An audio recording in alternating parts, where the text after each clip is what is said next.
আসসালামু আলাইকুম। এখন শুনবেন সংবাদ শিরোনাম।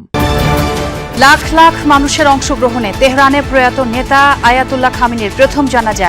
অংশ নেন প্রেসিডেন্ট, স্পিকার ও 3 ছেলে। সর্বোচ্চ ধর্মীয় নেতার স্মরণে প্রতিমন্ত্রী মীর শাহে আলমকে নিয়ে আলোচনা সমালোচনা চলছেই।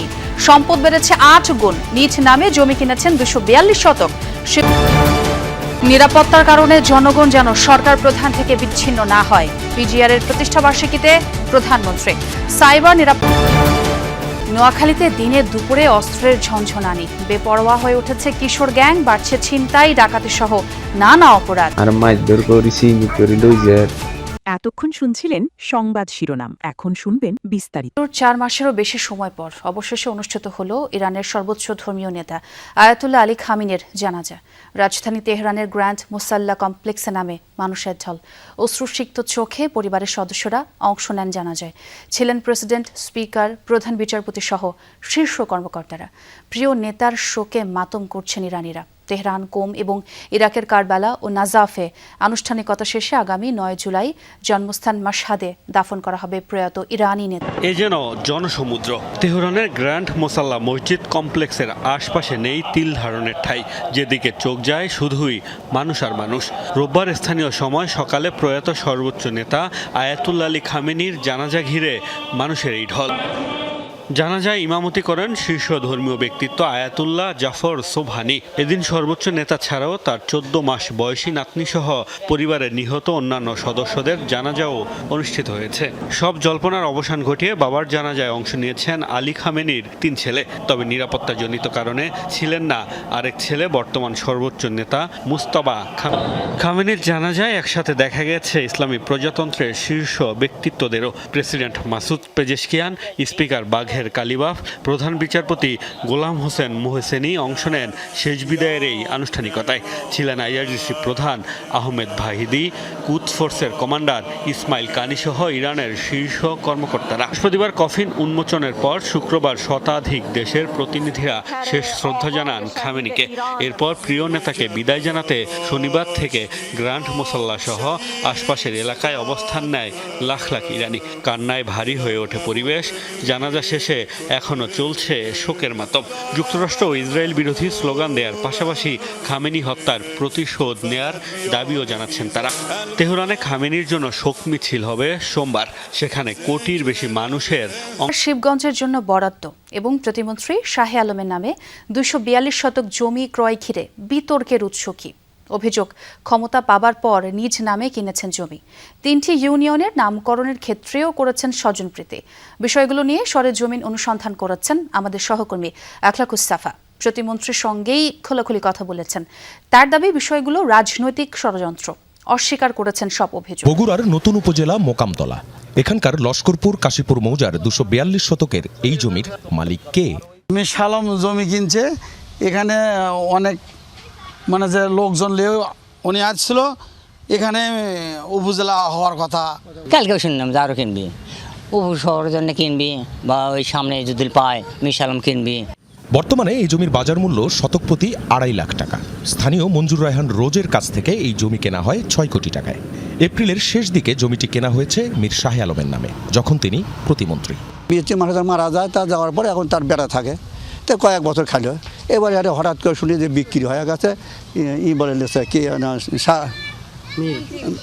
মীর শাহ আলম বলে লেছে 7.5 বিঘে, আর ওইদিকে 2.5 বিঘের মতন রাস্তা সহ, রাস্তা মেন রাস্তা পর্যন্ত ওইদিকে রাস্তার জন্য এই মোটা 2.5 বিঘে কেনা। তাতে ওই মোটামুটি 10 বিঘের মতন সম্পদ। বগুড়ার শিবগঞ্জে একটি হেলিপ্যাড বানানো হয়েছে, যার খরচ 1,90,00,000 টাকা।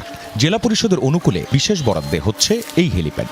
4 জুন এ বরাদ্দ দেয় স্থানীয় সরকার বিভাগ। হেলিকপ্টার নামবি, সেজন্য করেছে। হেলিকপ্টারে কে আসবে? মন্ত্রী আসবে, মন্ত্রী শালম আসবে এখানে।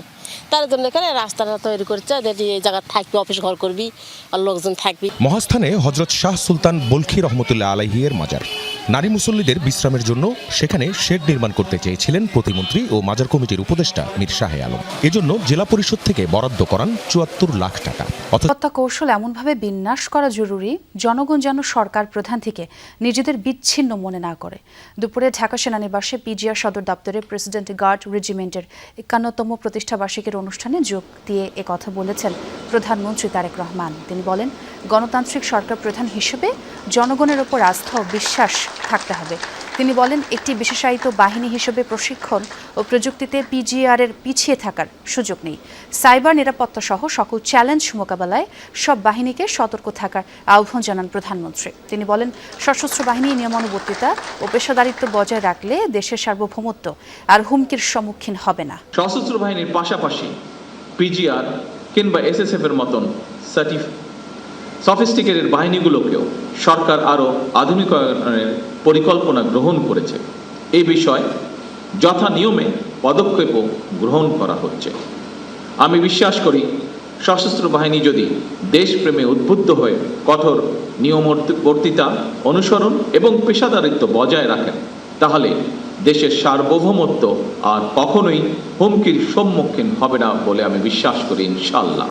এর আগে সকালে পিজিআর-এর প্রতিষ্ঠা বার্ষিকী অনুষ্ঠানে রাষ্ট্রপতি মোহাম্মদ শাহাবুদ্দিন আধুনিক প্রযুক্তি, আন্তর্জাতিক মানের প্রশিক্ষণ এবং পেশাগত উৎকর্ষ অর্জনের মাধ্যমে বাহিনীর সক্ষমতা বৃদ্ধির আহ্বান জানান। ঢাকা সেনানিবাসে প্রেসিডেন্ট গার্ড রেজিমেন্টের ৫১তম প্রতিষ্ঠা বার্ষিকীর দরবারে রাষ্ট্রপতি বলেন, সরকার সশস্ত্র বাহিনীকে আধুনিক চতুর্মাত্রিক বাহিনী হিসেবে গড়ে তুলতে অঙ্গীকারবদ্ধ। জানান, দেশের প্রতিরক্ষা পরিকল্পনা প্রণয়ন ও প্রস্তুতি, প্রতিরোধ সক্ষমতা বৃদ্ধি এবং জাতীয় নিরাপত্তা কৌশল নির্ধারণে নেওয়া হয়েছে সবার আগে বাংলাদেশ নীতি। এ সকল নীতি ও উদ্যোগ বাস্তবায়িত হলে সশস্ত্র বাহিনীর সার্বিক সক্ষমতা ও দক্ষতা বৃদ্ধি পাবে বলেও জানান তিনি। ভবিষ্যতেও পিজিআর সদস্যদের সততা, নিষ্ঠা, শৃঙ্খলা এবং নোয়াখালীতে চলছে অবৈধ অস্ত্রের অবাধ ব্যবহার। দিনে দুপুরে প্রকাশ্যে অস্ত্র প্রদর্শন ও গুলির ভিডিও সামাজিক যোগাযোগ মাধ্যমে ভাইরাল। স্থানীয়দের অভিযোগ, আধিপত্য বিস্তার, ছিনতাই, ডাকাতি আর প্রতিপক্ষকে ভয়ভীতি দেখাতে ব্যবহৃত হচ্ছে এসব আগ্নেয়াস্ত্র। যদিও পুলিশ বলছে অভিযান চলছে নিয়মিত।